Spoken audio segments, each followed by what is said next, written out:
What is up, everybody? Welcome to the Halftime Snacks podcast. This show features short interviews that you can listen during the halftime of your favorite sports events. Every Tuesday, I host fun conversations with talented people in the sports industry, where we'll learn from their stories, knowledge, and experiences. So go grab your favorite snack and come snack with us. Are you ready? Let's go!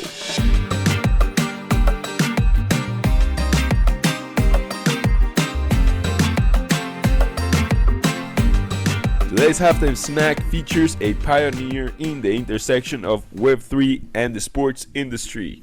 He has 2 decades of digital content and marketing experience, and he has worked with many of the world's largest brands such as the NBA, the New York Mets, and more. Today, he is the head of marketing and strategy at Mint. Mint is an end-to-end NFTs technology platform for brands, sports leagues, and teams that enables them to create and manage NFT experiences. The platform includes a customizable storefront, NFT viewer and wallet, secondary marketplace, community, engagement features, and more. Without further ado, ladies and gentlemen, Matthew Wurst. Hi, Ron. Thank you so much for that very well organized and scripted and tight introduction. Yeah, of course, Matt. You're absolutely welcome to the halftime snacks. How about we kick it off with maybe an icebreaker, something funny, something fun.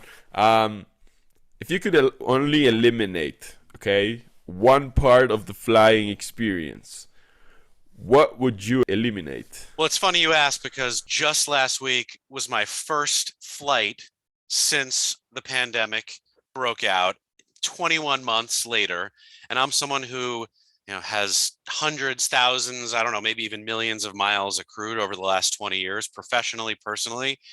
And while most people hate the boarding process, I've gotten to a point now in the last week or so, having flown several times internationally, where people coughing on the airplane it sends panic and shockwaves through my system because we're in this enclosed space. And while I know everyone is masked and now technically has to be vaccinated, the idea of just turning around and seeing someone coughing you can't eliminate it because people have to cough, but the death stares and the horrific looks that people have on their face when it happens, I get it.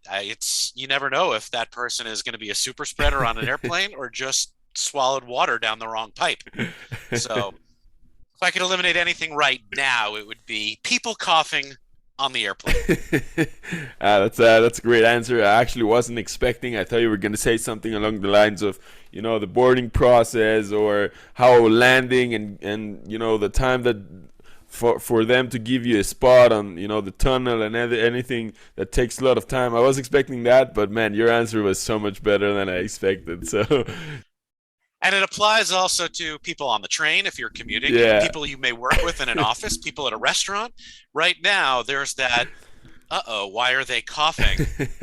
thought that goes through everyone's brain. So you're right. I think that I never thought about that, but it's good that you now tell me. So now I'm gonna figure out that next time everyone coughs, I'm gonna be looking at them and be like, "Oh man, Matt was spreading right." The panic.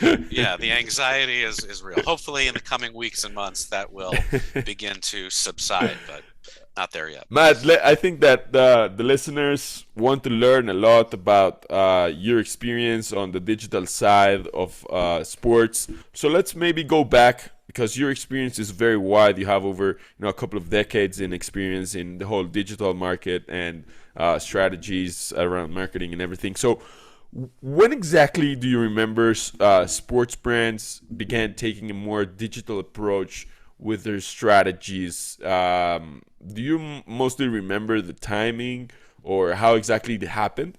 Yeah, it's a great question because the path that different companies, brands, publishers, platforms, teams, and leagues have all taken have been different. They've accelerated at different paces over time, but there are some common trends that have existed and some patterns that you can probably even begin to identify going back to the early days of what I call Web 1.0. So, not to give too much of a history lesson, but the early days of the internet and Web 1.0 in the late 1990s was very much of the mindset of publishers and content creators getting their content onto the internet and putting it out there for people to see. And at the time I was in college, I was in the university, and the early days of digital were still very slow. You were dialing up on the modem on the internet. There was no video. There was no real multimedia engagement interactivity, but there was an opportunity to see sports scores or an article before it came out in the newspaper the next morning. And that was really cool. And I think at that point, brands, teams, leagues were trying to figure out what their approach should be, but there was no job, there were no skill sets at these organizations. And when I joined first the New York Mets in the late 1990s, early 2000, and then the NBA and the beginning of the century, the millennium, 2002-ish, the opportunity to create more engaging content, working with brands as marketers and partners and sharing information in more of a multi-directional conversation really began to evolve. And that was exciting for fans. It was exciting for consumers. But compared to what it is now, it was still really very early. We were consumers and we were creators in a very different way. And the emergence of complex databases and e-commerce and social media platforms in the mid 2000s, right? 2006, 2007, 2008 is really where that began to change. And sports teams, leagues, and brands as marketers, sports marketers, really took a new path in digital and the opportunity to get information about their consumers, remarket and target them in different ways with different information in real time. I think Twitter and YouTube and Instagram really changed that model from a Web 1 to a Web 2.0 world.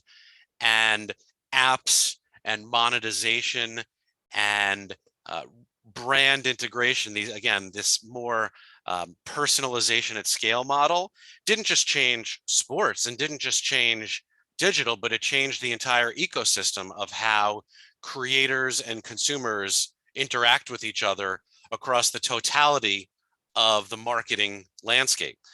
And some of those patterns are beginning to change and evolve again as we think about Web 1 to Web 2, and now Web 2 into the early stages of Web 3.0. Yeah, we're gonna discuss more about Web 3.0 in a moment. Before that, I want to create this simple scenario in your mind. Let's say you'd meet Matt Wurst yourself, but the 18-year-old Matt Wurst. Let's say he had a lot more hair. I can tell you that. I would have been very jealous of that. But. Let's say he would be sitting with us here on the halftime snack, and he would be listening to you. What would be the thing that would impress young 18-year-old Matt the most about today's world of marketing, particularly in sports? What would be the thing that would shock him the most? I think the thing that would probably shock young Matt Wurst the most is the fact that the same principles and foundation that he was learning and cutting his teeth on at the time, which was content, it was new technology, it was basic marketing and sociological principles of what gets people excited. The things that he was learning then, as far as what people wanted and needed and how they wanted to express themselves and consume and engage with athletes or teams and brands, those same principles are still true. And the reason is that at the core of everything we do, there is a cultural passion that hasn't changed. We are passionate about the things that motivate us and inspire us, and whether that's a great performance from an athlete or really inspiring creativity, those are the things that still continue to this day. So I think the fact that young Matt was curious and innovative and trying to figure stuff out then the same questions, the same ideas are being asked and being considered now. And that hasn't changed. I don't know that I would have expected that then. I might have expected things to be totally different, where the yes, the technology itself and the platforms have clearly changed and evolved, but the core elements of content and conversation and collaboration and connection, they're all C's, which I guess is good. It's easy to remember, but they haven't changed. And that probably would have surprised me. That's super interesting, and so many keywords and avenues for further discussion. But I'm very curious, of course, with your experience and what you've seen so far and what you've worked and um, the direction that sports companies are starting to take.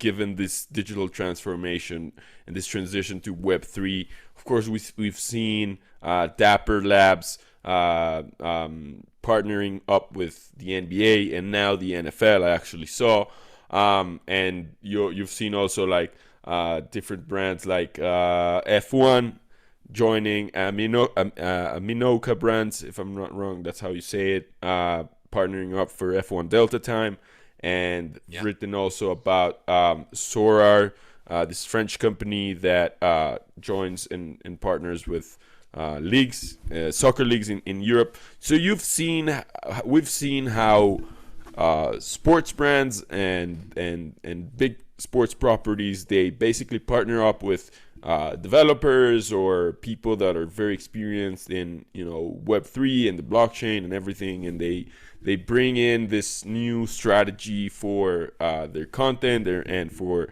marketing and reaching new and different audiences. How much of the digital content and strategy playbook for sports properties and brands will include NFTs and Web3 in the next 5 to 10 years? How much of that do you think will be part of their essence as brands, and that will be used? How much, like, what percentage of that will be used for those companies in 5 to 10 years? So there's two ways to answer this. One is understanding what an NFT actually is now and can be.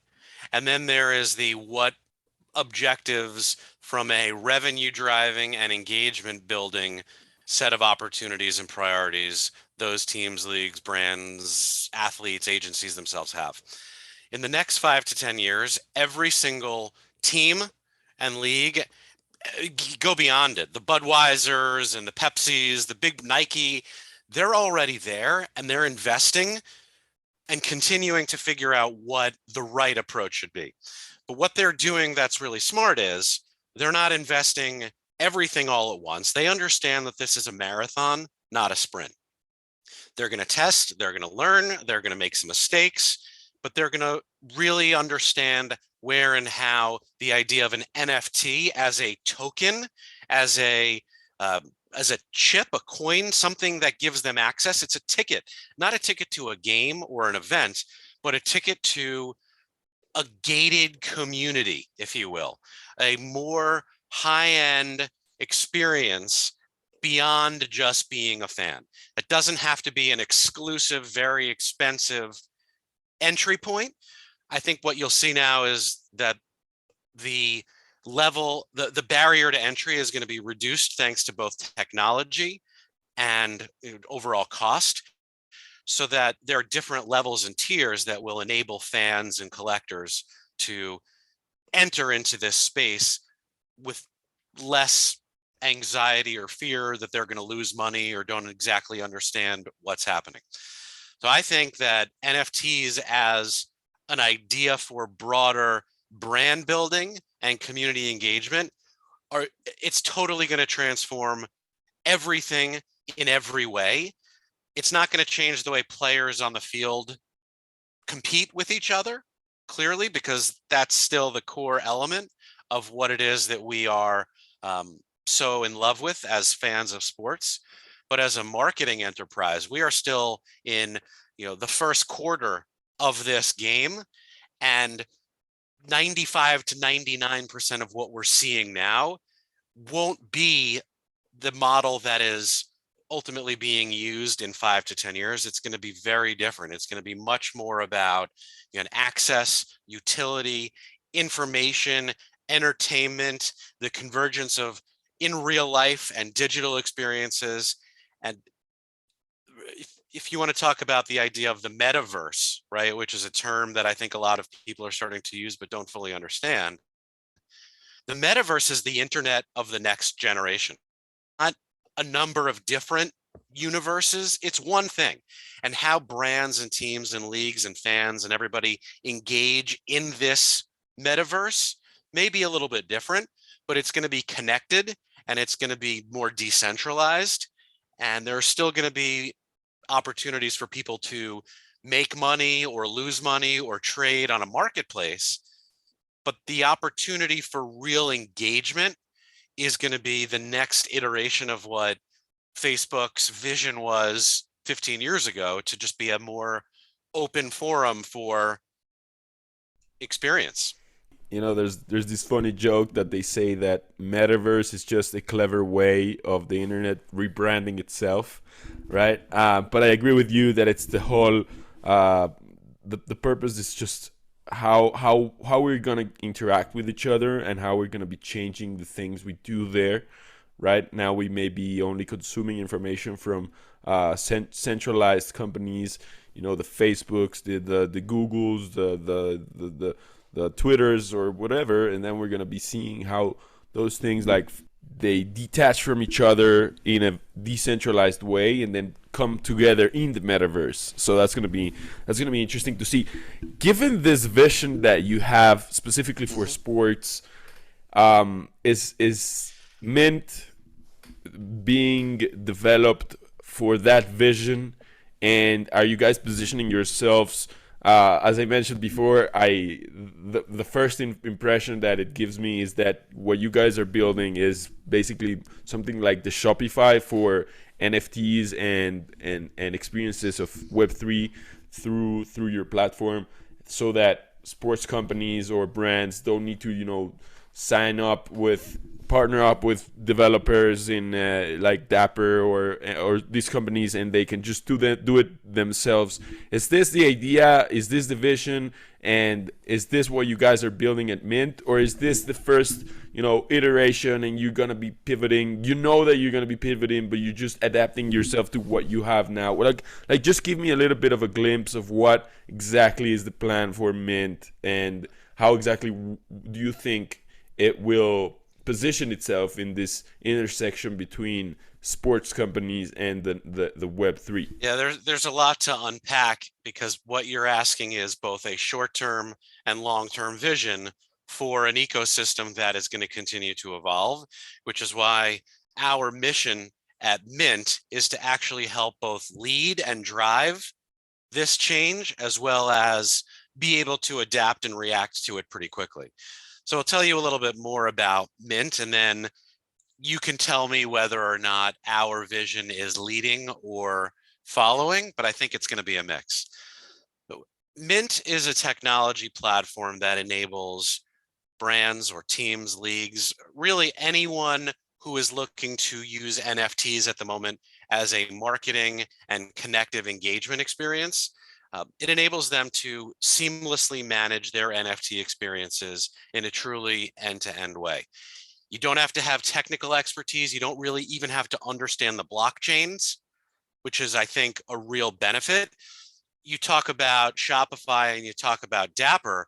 They're actually two of our closest partners, and we are a bridge between the two. And that's where that end-to-end solution comes. So right now we are building NFTs with our brands and teams, partners on Dapper's blockchain, which is called Flow. We also have Ethereum-based capabilities, but Flow is a really great blockchain because it can be adapted for a number of different needs. It doesn't require cryptocurrency to buy. But what we help brands do is, starting with the storefront experience, we actually partner with Shopify to create the place where NFT assets are minted on the blockchain. We do that all seamlessly and it's automated. And then on their storefront page, consumers, fans, collectors can go in with a credit card and an email address and buy the NFT. You don't need to download cryptocurrency or connect to a MetaMask wallet or transfer funds and worry about gas fees, because that's still a little bit of a confusing process that has not been totally simplified yet. There are brands and teams and leagues that are using that model to build their NFT 1.0 world and a set of experiences. But we want to create a more inclusive, more accessible NFT community. And we've made it easy for brands to do this. And that end-to-end solution includes the storefront, a fully branded and customizable NFT viewer or wallet for the consumer to hold on to and see all their assets in one place, as well as secondary markets for the brand. So if I go in and buy a Chicago Bulls NFT from the Chicago Bulls official storefront, the NFT, I can hold on to it or I can resell it on the secondary market if I want for what's happening right now is a lot more money. Through smart contracts, the Bulls get a small percentage of every secondary sale, but they also have the ability to connect with and engage their fans who are holders of this NFT, whether they bought it on the primary market or the secondary market, and create different types of experiences. Maybe if you hold the 6 NFTs that tie to the 6 Chicago Bulls championships, you get to come to a shoot around and watch a practice, right? So these are experiences that only the NFT holders can participate in. But our job as Mint is to be creatively agnostic, giving the teams, the brands, an opportunity to develop their own NFT ideas. The only limit is their imagination. We can do unlimited size drops. You can drop 1 million NFTs for $1. And because there are no gas fees, that creates a much more open, accessible community in the same way that Dapper did with NBA Top Shot. The one-of-one, very expensive NFTs, they're fine. They get awareness for this space, but they're not bringing new people in. And that was what the initial NFT 1.0 world, the CryptoPunks and the Bored Apes, those art-based original IP NFTs were building. Most of those aren't going to be around. That's why the next generation is much more about buying and collecting NFTs to create a more enhanced fan experience. And that's what Mint's mission is all about. The platform will evolve. Our roadmap is a 5-year roadmap, but already right now, anything that you would want to do as a brand with your NFT experiences, you can do and get live within a week. Yeah, what I like the most about what you're saying is that you are really keeping in mind the consumer experience and also the brand experience sorry, when it comes to thinking about how this both stakeholders interact with each other and the process and the experience of interacting with each other. Because as you mentioned, connecting the wallet is a hassle, and then the gas fees are a hassle, and then trying to figure out if it's not a scam is a hassle. So all of these like things that are just just in the way are just creating friction between the users and the platforms that are not probably the most efficient ways. And that's why I think that there's just so much potential in it, because you guys are thinking about how can we make their experience better, right? That's the main idea. Well, that's the whole point of marketing, right? The whole point of marketing is having a product or a service and an understanding of the consumer or the collector and the fan, and communicating a value exchange. What does the brand have that the consumer or collector wants? And what is the brand trying to get out of the consumer? So there's something in it for everybody. And if we as marketers don't understand how to create technology that makes that connection and create content that communicates the value of that connection, then we're not doing our job. And that hasn't changed, right? That's what I was talking about earlier, where 18-year-old Matt Wurst would be like, I understand this. This makes sense, because that value exchange is the same then as it is now. We're just talking about different assets. Yeah, and there's this phrase about I think it was Peter Thiel, famous investor, who was arguing in his book, if you build it, will they come? Now, I want to talk about maybe about this as one of the challenges for platforms that are developing these new and up and coming solutions for specifically in sports, but also outside of sports. Marketing is something that exists everywhere.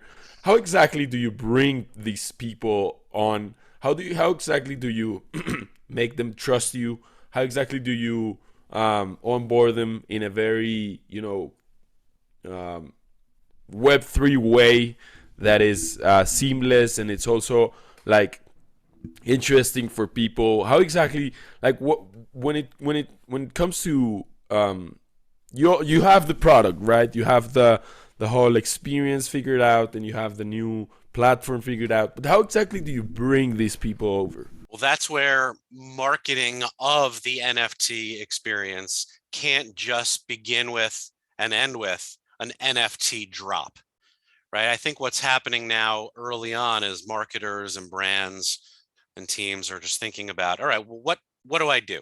They're not asking why. They're not asking what's in it for the consumer. I wouldn't venture to think that all of them are in it as just a revenue grab, because for so many of these brands, the selling of NFTs is not going to hit their P&L in a significant way. But understanding that this is a broader community building experience has to be the objective. So the approach that marketers take using NFTs as a tool and a technology like Mint as a platform is to, what I was saying, think about that value exchange. So there's a strategy. What is it that we're trying to get out of? What do we know about consumers? Do they want to feel closer to the experience? Do they want to feel like they're a part of the team?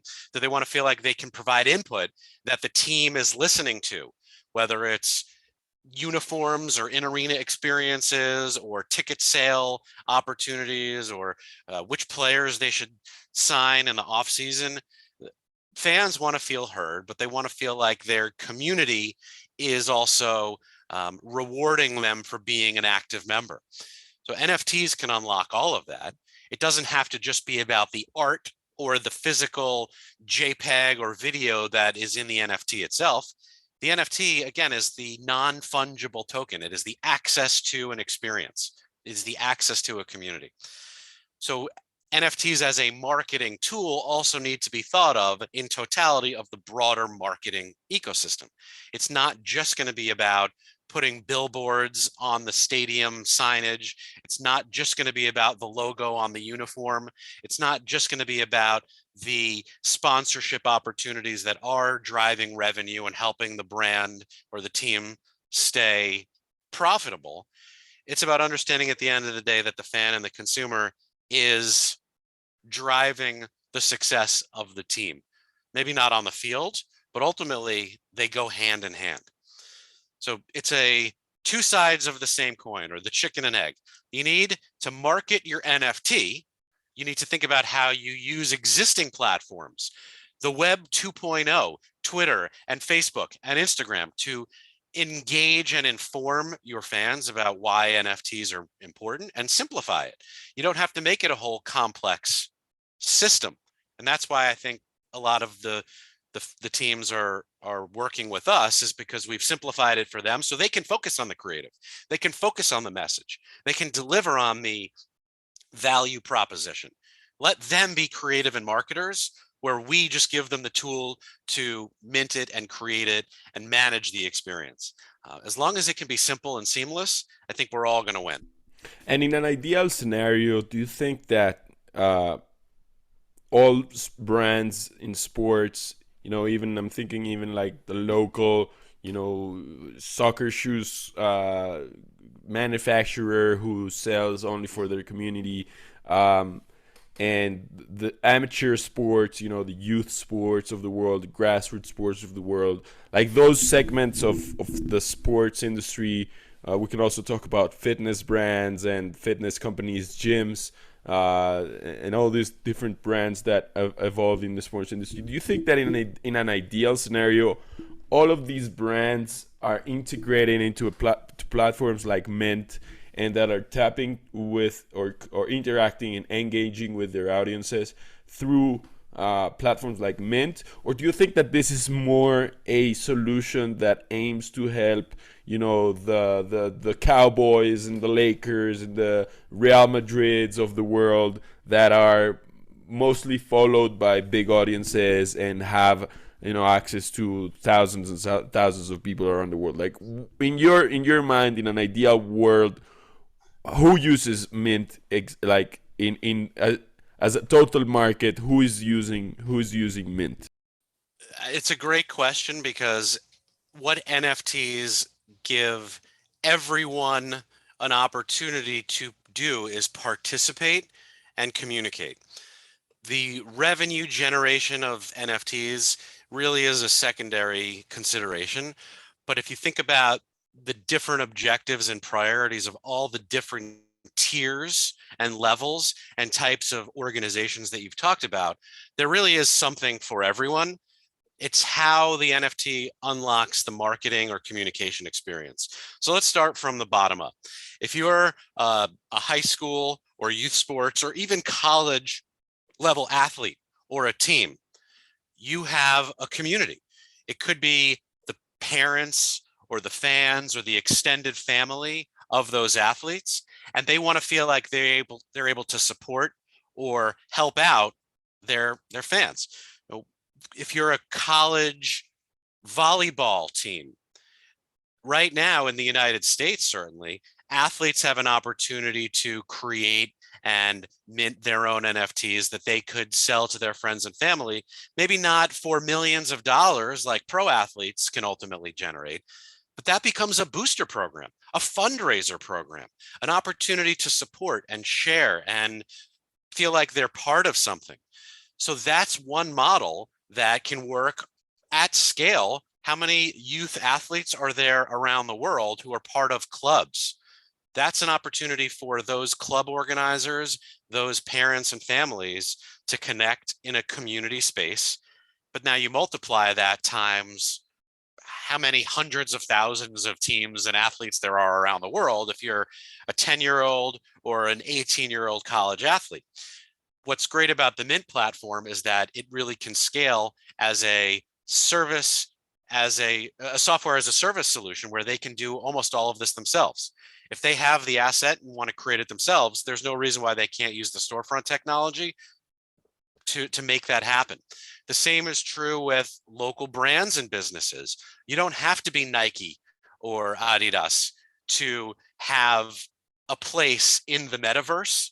You can create an experience for your local community and give them access to something. So at this point, we're still so early that the innovation around what NFTs can unlock hasn't really even been considered yet because people are still not even sure what it is. But if you stop thinking about NFTs as an art project or a moment, like a sports highlight or a player card, a digital player card, and think about it as a key to unlocking something, then the only limit is your imagination. I love it. I love the metaphor, and I love the way you structure your thoughts. There's just so much clarity in what you speak. So that means that you're very clear on where we're driving Mint or where you're taking it, and I can't wait to see what's gonna happen. I can't leave this conversation, Matt, without asking you maybe a more personal question, something to get to know you more personally. What is the thing that you're most grateful for? I've been very blessed and very lucky throughout both my career as well as my just personal development to have a really important support structure. And a support structure people think of as their family or their coworkers, and all of that is true. But a support structure is involved in a much larger set of communities. Think of it as concentric circles. On the outer rim, there's the neighborhood that you grow up in, your friends, the people who help support and build and empower you. So I think of my support structure as the thing that I am most blessed and fortunate to have had throughout my life, whether it's family helping me understand that my goals in life are attainable, but giving me the opportunity to do it, helping me through college, letting me figure out what it was that I wanted to be when I grow up, which I'm still not sure if I know the answer to, but hopefully I still have some time to figure it out because it'll probably change a little bit even as I get older. But now the real opportunity that I'm most grateful for in this support structure is an even broader digital ecosystem of fans, of technology, of creators who are coming together and really embracing this notion of collaboration and figuring stuff out together.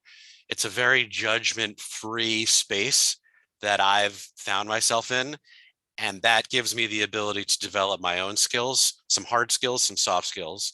I think of myself as very right brain, but also very left brain. Seeing a big idea and then having the freedom and flexibility to go get it done, figure out how to make it happen. And that doesn't happen in companies or environments that are rigid or too structured, that don't allow for innovation to break. I always like to say I'm someone who asks for forgiveness, not for permission. And what I'm most grateful for is all of the forgiveness that I have been given throughout my life for the boundaries that I have pushed past without necessarily asking for permission.